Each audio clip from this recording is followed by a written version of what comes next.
Avant de commencer, un petit tuto pour mieux apprécier la vidéo. Donc vous pouvez mettre pause et faire lecture, mais vous pouvez aussi modifier la vitesse de la vidéo. Si vous pensez que je vais trop vite, vous pouvez ralentir le débit. Si cela ne va pas assez vite, vous pouvez augmenter le débit. Ensuite, si vous voulez couper la lecture en plusieurs fois parce que vous trouvez la vidéo trop longue, il y a un chapitrage qui est présent dans la présentation de la vidéo. Donc vous pouvez directement aller au chapitre sur lequel vous vous êtes arrêté. De temps en temps, il y a des compléments d'information. C'est quand il y a le logo I, donc le logo information, qui apparaît en haut à droite de l'écran. Vous pouvez cliquer dessus et le mettre dans un autre onglet en attendant de finir la vidéo. Ou vous pouvez mettre pause et aller regarder l'autre vidéo également. Je vous souhaite une bonne écoute. Nous voici dans un point philo dans les médias. C'est une analyse d'un débat dont je vais faire une reprise pour en faire la critique. Il y a des éléments qui importent à l'idée de la vidéo, un débat dans les médias, un philosophe, l'implication de la philosophie, un sujet sur un prof de philosophie, et sur l'enseignement de la philosophie. Ce débat, c'est une émission présentée le jeudi soir par le présentateur Julien Arnaud sur LCI à 21h. Il s'agit d'une confrontation entre Raphaël Enthoven et Alexandre Devecchio, diffusée le 11 février 2021. L'un est essayiste et présenté comme philosophe dans les bandeaux d'intervention, l'autre est journaliste pour Le Figaro. C'est une émission durant environ 45 minutes, dont je vous mets le lien en description. Je vais me concentrer sur la première partie de cette émission nommée Trappe, le prof jette l'éponge, qui dure environ 18 minutes. Il s'agit de réagir à l'actualité. Ici, il était question des répercussions d'une lettre de soutien au professeur suite à la mort de Samuel Paty, publiée dans un journal par Didier Lemaire, lui-même professeur mais de philosophie et à Trappes. Aujourd'hui, ce dernier n'envisage pas de poursuivre l'enseignement à Trappes, suite à des menaces et à la protection policière mise en place. Si ce sujet a pris de l'ampleur, c'est parce que dans ce que le professeur a publié, il y a la mise en cause de Trappes, qui aurait échoué dans la lutte contre l'islamisme, c'est-à-dire contre l'intégrisme religieux de certains fidèles radicaux, et qui aurait des répercussions sur la société. Le maire de Trappes, Ali Rabet, a dénoncé ces propos publiquement.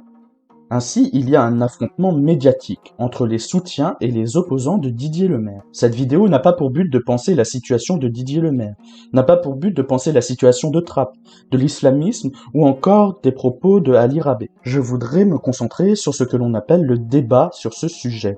Je voudrais montrer que ce débat n'en était pas un et que Raphaël Enthoven, présenté comme philosophe, n'a pas philosophé, ni même pensé adéquatement l'implication de la philosophie dans ce débat. Dans un premier moment, je vous propose la reprise de cet extrait qui m'intéresse. Ensuite, je définirai ce qu'est un débat et une méthode plus ou moins philosophique. Et enfin, je vous présenterai l'analyse de cet extrait. Première partie, reprise de l'extrait. L'émission commence avec un extrait vidéo reprenant l'affaire des menaces contre Didier Lemaire, professeur de philosophie à Trappes. Didier Lemaire a publié une lettre de soutien dans l'Obs adressée aux enseignants et suite à l'assassinat de Samuel Paty, enseignant d'histoire-géographie victime d'un attentat suite à un cours où il a été diffusé des caricatures du prophète Muhammad publiées dans Charlie Hebdo. Didier Lemaire dénonce la pression islamiste et les réactions hostiles de certains de ses élèves. Après cet extrait, le présentateur, Julien Arnaud, reprend en expliquant que le professeur penserait à démissionner de l'éducation nationale. Et c'est une information du Figaro. C'est ainsi que le premier intervenant, c'est Alexandre Devecchio. Il précise qu'à minima, c'est l'année qu'il ne pourrait pas finir à Trappes, Didier Lemaire ayant été interviewé. Ce serait une décision difficile parce qu'il aimerait ses élèves et c'est compliqué de reprendre cours dans ces conditions. Le journaliste cite le professeur qui pense que les islamistes ont gagné à Trappes, mais que la bataille ne serait pas perdue. Le présentateur demande alors quel était l'état d'esprit de Didier Lemaire. Selon Devecchio, il aurait dit qu'en tant que professeur de philosophie, il n'aurait pas peur, qu'il était calme et pondéré, et analysait bien la situation. Il a été accusé d'affabuler par le maire de Trappes. Trappes, que Devecchio désigne comme capitale européenne du djihad. Et le maire de Trappes demande pourquoi. Le journaliste prend position en disant que monsieur le maire a l'air d'être un bon professeur, et que c'est dommage qu'il arrête son métier. Le présentateur demande à Raphaël Enthoven s'il connaît personnellement Didier Lemaire, puisque professeur de philosophie, et celui-ci répond par la négative. Enthoven est étonné que les gens se soient précipités sur les inexactitudes du récit du professeur de philo, pensant que s'il y avait une exactitude, tout serait faux. Comme l'exemple des coiffeurs non mixtes, Didier Lemaire ayant exagéré en disant qu'il n'y en avait pas à Trappes, alors qu'il y en aurait quelques-uns. Enthoven dénonce l'idée de la condamnation de Monsieur le maire et de la totalité de son discours à cause de cela, les adversaires insultant Monsieur le maire de fasciste. La première tentative, selon Enthoven, aurait été donc de discréditer une parole au lieu de l'entendre, avec le postulat donné que cette parole serait difficile à entendre. Un professeur de philosophie qui n'enseignerait plus serait un désastre. C'est une information sur un fait, la philosophie serait l'ennemi frontal de l'intégrisme. Non pas à cause d'un contenu, mais sur sa méthode, avec l'idée d'un droit à ne pas être d'accord. Une classe de philosophie étant un espace où l'on s'entendrait pour ne pas s'entendre. Ce que l'on n'arriverait pas à faire dans les médias. La critique, selon Enthoven, est sentie comme une attaque. L'opinion serait alors une identité. Il faudrait ne plus confondre son identité et son opinion, et donc supporter l'objection. L'essayiste dénonce le fait que lorsque ce sont des universitaires ou des journalistes qui tiennent le discours de Didier Lemaire, il n'y aurait pas la même indignation. Il y a aussi le problème du maire de Trappes, qui a pris position contre le professeur, alors que ce n'est pas son rôle. Le maire est là parce qu'il est élu, parce que sa parole est élocutoire, et que les gens le suivent. Il n'a pas tort de défendre sa commune, mais ici, sa parole se situerait dans le déni et dans le discrédit de quelqu'un qui a aussi le droit de s'exprimer sur une commune qu'il connaît. C'est ainsi que Julien Arnaud rappelle les propos du maire de Trappes, Ali Rabet. Il admet qu'une partie des propos du professeur de philosophie lui conviendrait. Ce qui l'ennuie, c'est qu'il y aurait des observations au service d'une idéologie politique qui caricaturerait. Dire que Trappes est un territoire perdu de la République serait scandaleux. Ainsi, le maire de Trappes accuse Monsieur le maire de militantisme et de dire des contre-vérités. Ainsi, le journaliste rappelle que Didier Lemaire est effectivement secrétaire d'un parti politique et écrit dans Causeur, un petit organisme de presse. Ainsi, selon le journaliste, le maire de Trappes amalgamerait tout cela. De Vecchio dit que oui, il y aurait une idée d'amalgame facile. Et il accuse le maire de Trappes de clientélisme. Enthoven dit que cela est encore à prouver. Et De Vecchio dit que le problème sur Trappes ne sont pas nouveaux, que c'est la capitale européenne des départs de djihadistes, qu'il y aurait un problème réel. Il y a eu des articles sur des cafés interdits aux femmes. Se promener les bras dénudés pour une femme ou des jeunes filles serait compliqué. Et Didier Lemaire aurait expliqué qu'il a demandé une salle pour faire un spectacle de théâtre sur ces questions et que cela lui aurait été refusé. Le journaliste pense qu'il y a un communautarisme des élus. Julien Arnaud ajoute que le maire de Trappes n'est pas le seul à dire ou à dénoncer Didier Lemaire, le préfet des Yvelines expliquant qu'il ne faudrait pas stigmatiser toute une population. De Vecchio demande en quoi cela stigmatise une population, un professionnel depuis 20 ans, enseignant, ayant des bonnes relations avec les élèves, etc. Enthoven demande qui stigmatise, sinon celui qui considère qu'un professeur de philosophie qui parle des intégristes parlerait des musulmans. De Vecchio ajoute que Didier Lemaire se battrait au quotidien pour l'émancipation de ses élèves, pour raisonner, etc. Ce ne serait pas quelqu'un qui stigmatiserait, pensant même qu'il faudrait des figures positives issues de l'immigration. Le journaliste ne comprend pas que, pour le coup, on stigmatise le professeur de philosophie. Il serait sous protection policière. Il demande combien de Samuel Paty il faudrait pour une prise de conscience et pour que l'on arrête de mettre des cibles sur les professeurs qui essaient de faire leur travail. Julien Arnaud demande si ce n'est pas le signe que les pouvoirs publics prennent quand même de plus en plus conscience de la situation. Enthoven intervient pour dire que l'époque est étrange, parce que maintenant, il est rassuré que des policiers puissent aller dans un lycée, alors que normalement le lycée est un sanctuaire. Il pense encourageant le comportement des élèves qui ont été solidaires avec leurs professeurs, parce qu'il aurait été un bon professeur qui a expliqué la différence entre conviction, argument, opinion, etc. Le comportement des élèves renseignerait sur les vertus civiques pédagogiques de la discipline de philosophie. Et c'est la raison pour laquelle il faut étendre l'enseignement de la philo en première et en seconde. Non pas parce que la philosophie enseigne la laïcité, mais parce qu'elle prend en charge des questions qui, lorsqu'elles ne sont pas prises en charge, deviennent des polémiques et des conflits.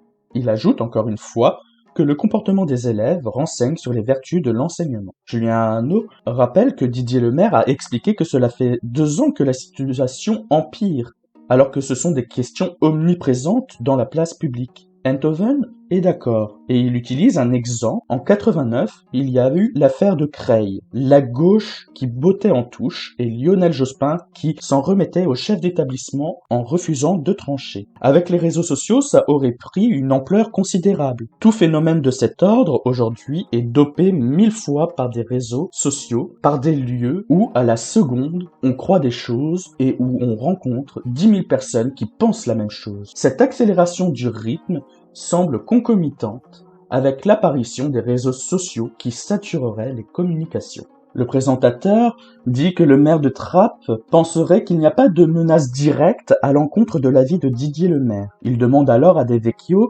si Didier Lemaire a expliqué la nature de ces menaces au Figaro. Le journaliste répond que Didier Lemaire est quelqu'un de calme et qu'il n'est pas dans la victimisation, et que c'est le ministère qui serait venu le voir en disant qu'il était menacé. Donc le journaliste demande si c'était une demande de Didier Lemaire d'être sous protection. Le journaliste répond que non, qu'au contraire, il voudrait vivre tranquillement, qu'il avait des bonnes relations avec ses élèves. Le ministère prendrait simplement cette affaire au sérieux à cause des réseaux sociaux et de l'affaire Samuel Paty. Il y a des personnes identifiées comme dangereuses et pouvant emmener des personnes à passer à l'acte. Enthoven ajoute en disant que l'on est dans un cas de figure, sauf à Trappes, où des élus ont plus de courage que les électeurs, avec le projet de loi sur le séparatisme qui irait dans le bon sens. En revanche, la société civile voudrait éviter les ennuis, échapper aux problèmes. Il y a des moments où les gens qui gouvernent auraient plus de courage que les gens qui les ont élus. De Vecchio n'est pas sûr de cela, parce que Didier Lemaire, selon les sondages, aurait pu avoir jusque 80% d'approbation. Enthoven dit que Didier Lemaire, oui, mais pourquoi aucun collège ne s'appelle Samuel Paty? Pourquoi la société civile ne prend pas le relais? Pourquoi tout le monde ne défend pas les professeurs? Ainsi, De Vecchio répond qu'il y a un problème interne, Didier Lemaire disant lui-même que d'autres professeurs seraient silencieux, et que d'une certaine manière ce serait compréhensible. Il y a une logique de la peur et d'être empêché de faire son travail. Si on met le doigt sur les problèmes, ils existeraient et on ne pourrait plus aller en classe comme si de rien n'était. Les professeurs s'autocensureraient. Et plus on recule, plus les problèmes devront être affrontés durement par la suite. Didier Lemaire ne regrette donc pas d'avoir parlé. Le présentateur vient d'avoir l'information comme quoi le maire de Trappes et ses soutiens seraient allés distribuer des tracts au lycée où enseigne Didier Lemaire contre l'avis même du proviseur. C'est un acte condamné par l'Éducation nationale et par le ministre Jean-Michel Blanquer. Enthoven dit que les politiques n'ont rien à faire dans un lycée, que ce n'est pas un lieu et que ce n'est pas leur place, et que si ce fait est avéré, c'est ahurissant. De Vecchio ajoute que Didier Lemaire est attentif à ces questions et qu'il est laïque et cohérent. Un de ses soucis, c'est qu'il est conscient que l'affaire a pris une dimension politique et qu'il ne pourra plus avoir la neutralité nécessaire pour enseigner dans le calme et l'apaisement. Le journaliste Julien Arnaud conclut cette partie avec une citation de Jean Zay, utilisée par Jean-Michel Blanquer. « Les écoles doivent rester des îles inviolables où les querelles des hommes ne pénètrent pas. » Enthoven achève l'extrait en disant que cette citation est à mettre au service d'une laïcité stricte. Dans une deuxième partie, je vais rappeler ce qu'est un débat et ce qu'est la méthode philosophique.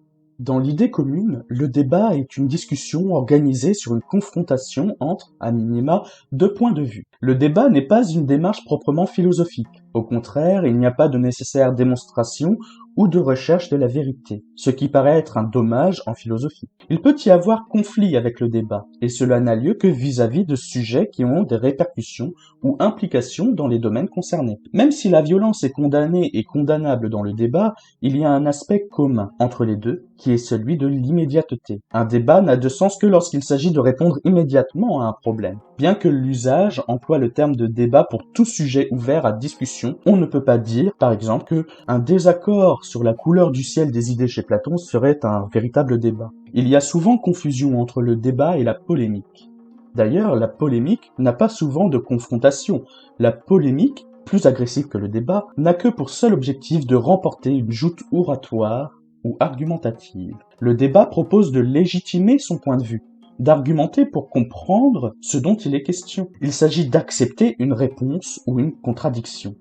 En ce sens, Le débat se doit d'être quelque chose de constructif. C'est pour cela que je vais analyser cet extrait pour montrer qu'il ne s'agit pas d'un réel débat. La philosophie est garante d'une certaine méthode et de certains objectifs. Elle se dissocie de la rhétorique en ce sens que ce n'est pas une analyse de la qualité oratoire ou des arguments en tant que tels. La philosophie est une recherche de sens et de vérité, une sagesse à la fois conceptuelle et pratique, à penser ce que sont les choses et leurs implications dans le réel, dans ce qui nous concerne. Ce n'est pas de la pure spéculation. Cela ne veut pas dire que la philosophie doit être utile, mais elle doit être légitime, c'est-à-dire pensée comme naturelle et noble dans l'usage de notre esprit. Elle définit l'homme raisonnable. On connaît la philosophie qui se cache derrière une méthode dialectique, dite en thèse, antithèse et synthèse, en simple opposition et tentative de dépassement qui sont parfois peu pertinentes. Mais la philosophie est surtout une démarche progressive d'accès à des connaissances ou à la sagesse. La philosophie pense le quoi, le comment et le pourquoi. Il s'agit de penser ce que sont les choses, mais cela ne suffit pas. Il faut penser le fonctionnement et les implications de ces choses. Enfin, la philosophie tente de penser le sens des choses et des événements. Si les choses n'ont pas de sens, on pourrait ne pas les comprendre. Il n'y a pas de renoncement en philosophie. C'est une contemplation et une réflexion. On pense les choses et on les nomme. Ainsi, pour qu'un débat puisse être philosophique, il faudrait que les intervenants puissent défendre des positions de manière explicite, en pensant l'objet du débat, ce que cela implique, et pourquoi il est cohérent de débattre de cela et de le rendre réel et accessible aux yeux du monde. Ce qu'est la vulgarisation philosophique que proposent les médias en général. Ce débat Enthoven-De Vecchio n'est donc pas un débat et n'est pas philosophique. Ainsi, je vous propose mon analyse de ce débat. L'émission commence avec un extrait vidéo de Didier Lemaire dénonçant la pression islamiste présente à Trappes. À la suite de l'extrait, le présentateur annonce que le professeur de philosophie souhaiterait quitter l'éducation nationale. A priori, il s'agit de l'annonce du sujet du débat, mais il n'y a pas de question.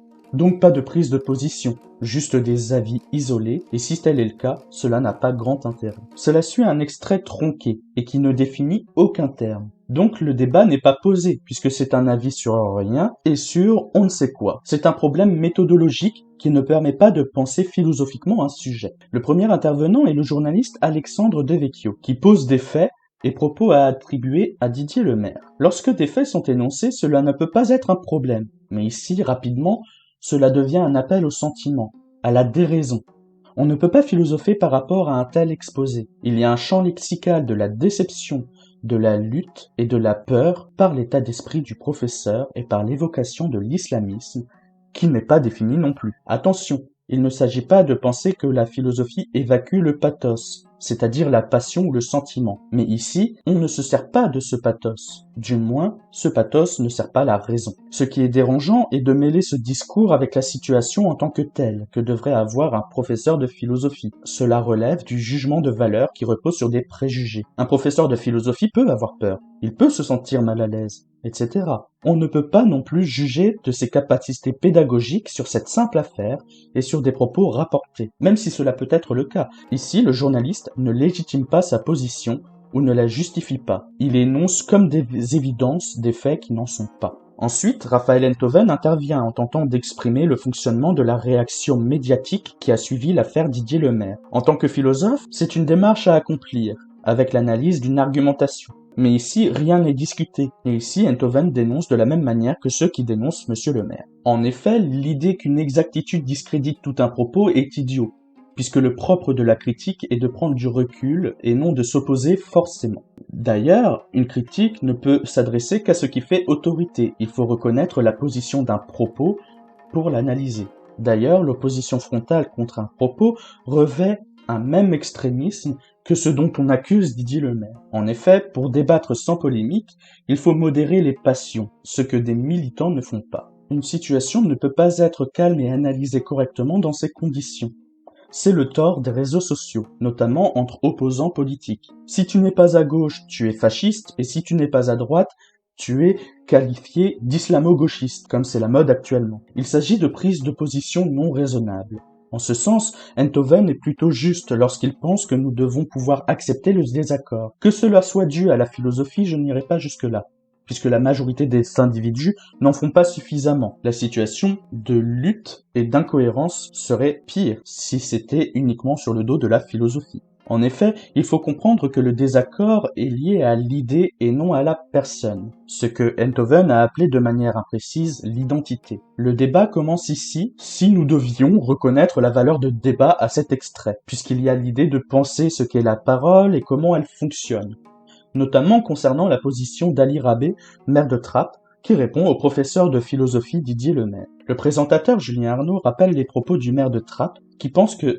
Didier Lemaire serait militant et non pas neutre lorsqu'il s'exprime. Il est alors rappelé les faits que Didier Lemaire est effectivement adhéré à un parti politique, prônant une laïcité intransigeante, le Parti républicain solidariste. Il serait également intervenant dans les médias, notamment chez Causeur, magazine d'actualité. Néanmoins, il n'est pas rappelé que le maire de Trappes parle en tant qu'élu, donc homme politique, lui-même adhérent à un parti politique, Génération, et qu'il prend position contre un propos. Il y aurait donc tort contre tort. Ainsi, l'avis peut être tronqué s'il n'y a pas d'exhaustivité des faits. Le débat n'a pas de direction claire ici. Intervient ensuite Alexandre Devecchio, qui accuse lui-même le maire de Trappes de clientélisme et de stigmatisation. Mais les termes ne sont ni définis, ni explicités, ni mis en relation. Nous retrouvons l'appel à l'impression ou au ressentiment, notamment lorsqu'il rappelle l'assassinat de Samuel Paty. Preuve que le débat n'a pas de direction, puisque nous sortons de l'opposition entre Didier Lemaire et Ali Rabet, valant aussi une remise en question de la profession du professeur de philosophie et une protection policière. Il y a en réalité un déplacement du débat sur un contexte général qui se veut être l'islamisme radical. Mais ici, aucune transition, aucune définition, ni opposition entre les intervenants. Ce n'est pas propice au débat. Enthoven passe rapidement en revue plusieurs thèmes, trop rapide pour que ce soit pertinent philosophiquement. Mais il est vrai que, dans l'idée, les lycées et même les écoles sont des endroits à l'abri des conflits politiques. Ce sont des lieux séparés de la société pour permettre l'enseignement dans la neutralité et dans un cadre qui permet d'apprendre le recul sur les convictions, sur les opinions, etc.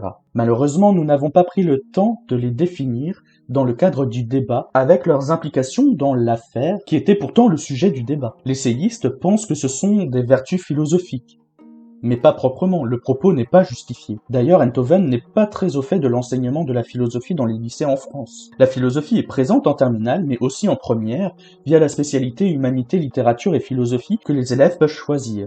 Certaines académies expérimentent la philosophie en seconde et même dans les voies professionnelles, ce qui n'était pas le cas partout avant. Il y a des évolutions dans le domaine philosophique. À savoir également qu'on ne peut pas dire que les enseignants soient des philosophes. Ils enseignent la démarche philosophique, du moins, dans le secondaire. Julien Arnaud reprend la parole en disant que la situation, selon Didier Lemaire, aurait empiré depuis 2 ans. Ce alors même que ce sujet, non nommé, mais à savoir l'islamisme, serait omniprésent. Il y a comme une difficulté à mettre des mots, ce qui est problématique dans le cadre d'un débat. Enthoven intervient en rappelant un fait, mais sans rappeler l'affaire. Enthoven intervient en rappelant un fait, mais sans le rappeler. L'affaire de Creil en 1989. Dans le cadre de l'émission et du débat, on ne sait pas ce que c'est. On ne sait pas ce qu'il s'est passé. On ne sait rien du tout. C'est le flou. Cela n'aide pas à la compréhension du sujet qui n'a jamais été annoncé ou débattu depuis le début de l'émission. C'est tout ce qu'il ne faut pas faire dans un débat et en philosophie, et encore moins en dissertation de philosophie. Tout cela pour que l'auteur énonce l'évidence que les réseaux sociaux amplifient l'affaire en saturant les communications. On peut en déduire plusieurs choses. Déjà que ce n'était pas le cas pour l'affaire dont on ne sait rien, sinon on saurait à quoi cela fait appel.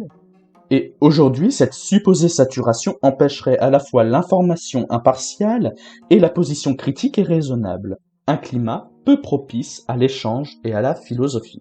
Alexandre Devecchio intervient dans la même idée de penser la compassion que le spectateur devrait avoir envers Didier Lemaire, toujours sans prendre position et sans se confronter à Enthoven, qui ne s'est pas confronté à lui non plus. Par contre, Enthoven reprend peu après, en disant que les élus seraient plus courageux que la société civile, c'est-à-dire les électeurs ou citoyens lambda. Il prend une position qui s'éloigne de l'objet du débat. Pour les séistes, la loi sur le séparatisme est un acte de courage, sauf qu'ici, le courage n'est pas défini. Alors que politiquement et philosophiquement, le courage est important. Depuis l'Antiquité, cela se pense comme l'affrontement de l'ennemi sans fuir. Une situation forcément guerrière, repensée par Aristote dans Éthique à Nicomaque à plusieurs reprises, dans plusieurs passages, et souvent pensée en lien avec la vertu. Là, les politiciens, dont le gouvernement, ne nomment pas explicitement l'islamisme radical et ne caractérise pas l'individu condamnable, alors même que le sous-entendu est perçu par la population. C'est une loi dont je ne juge pas ici la pertinence et dont je ne dis rien de mon avis, qui ne nomme pas et ne combat pas explicitement l'idéologie et l'acte séparatiste. Il y a un manque de définition. La société civile, en effet, se montre calme et évite les ennuis. Parce que c'est ce qu'il y a de plus raisonnable. On ne peut prendre position qu'en définissant, en comprenant et en pensant le sens et les objectifs, ce que ne fait pas le gouvernement. Il y a là encore un nouvel appel à l'émotion, en rappelant l'affaire Samuel Paty, qui est instrumentalisée avec un procédé rhétorique et faussement indigné de la part de Enthoven. Il est évident que l'acte terroriste qui a tué Samuel Paty est un acte condamnable, terrifiant, énorme de sens et en répercussion dans la société. Oui, il faut combattre l'islam radical dont se réclame l'auteur des faits et dont se réclament d'autres individus. Il est évident également que les professeurs ont un rôle primordial et qu'il faut protéger non seulement les individus, mais aussi la fonction et les contenus des enseignements. Mais ce n'était pas le sujet de ce débat qui n'en était pas un. Il y a de nouveau un glissement du sujet qui passe de l'islamisme à l'inaction présumée de la société civile et ensuite à l'inaction des enseignants eux-mêmes. De Vecchio intervient pour l'exprimer en se reposant sur les propos de Didier Lemaire qui remarque le silence de ses collègues. Pour le journaliste, il y a un silence du milieu enseignant, par peur de ne plus pouvoir enseigner. Ce qui n'est pas juste, puisque des professeurs dénoncent les problèmes dans leurs établissements. Et le fait est que l'islamisme, au programme de ce pseudo-débat, n'est pas un cas généralisé dans toute la France. Néanmoins, il y a des problèmes de violence et de remise en cause des enseignants par des élèves, des familles et parfois la hiérarchie. Attention, il ne s'agit pas de nier le problème évident dans certaines régions de l'extrémisme religieux, qu'il soit islamiste ou non.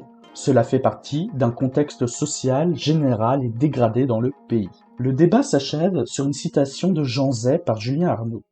L'ancien ministre de l'Éducation nationale de 1936 à 1939 a pensé que les écoles doivent rester les îles inviolables où les querelles des hommes ne pénètrent pas, ce que Enthoven veut mettre au service d'une laïcité stricte, qui rappelle les propos et positions politiques de Didier Lemaire. Au-delà du sens et des différentes utilisations qu'on peut faire, c'est un message connu depuis longtemps. L'un des principes de l'école est de réserver un temps et un lieu à part pour permettre une éducation en toute sécurité, à la fois physique et idéologique, à la fois pour les élèves et pour les professeurs. Un endroit réservé à la vie de loisir, écrira Aristote dans les Politiques. Loisir est la traduction du grec skolé, qui a donné le terme scolaire. C'est une vie coupée de la vie laborieuse, tant coupée des nécessités biologiques que de la vie citoyenne. L'école, ce n'est pas pour s'occuper des champs, et ce n'est pas pour s'occuper du gouvernement et de ses opposants. Nous voici dans la conclusion. Vous comprenez que cet extrait donne une image faussée de ce qu'est la philosophie et de ce que représente le philosophe dans les médias et parfois dans la société. Ce débat n'en était pas un parce qu'il n'y a pas eu de sujet défini, il n'y a pas eu de confrontation, il n'y a pas eu de réelle argumentation. Malgré tout, Julien Arnaud est resté dans son rôle de présentateur et de journaliste en ponctuant le débat de rappel de faits. Malheureusement, le débat ne conclut à rien sur rien. De même, il n'y a pas eu de philosophie malgré la présence d'un philosophe annoncé. Il n'y a pas eu de thèse, donc pas d'antithèse, ni définition, ni caractérisation, ni sens proposé. Entendons-nous bien, il n'y a pas de jugement de valeur de ma part. Juste le constat qu'il y a eu 18 minutes de palabres pour ne rien dire et l'évocation de la philosophie pour ne pas en faire. Malgré l'idée de Jean Kelevitch, je pérore sur la philosophie parce que, en effet, parfois il faut présenter la philosophie et que ces débats, qui n'en sont pas, ne permettent pas de penser ce qu'est la philosophie. En revanche, il est vrai que la philosophie, ce n'est pas fait pour que l'on en parle, mais pour que l'on en fasse. Merci pour votre écoute et à bientôt.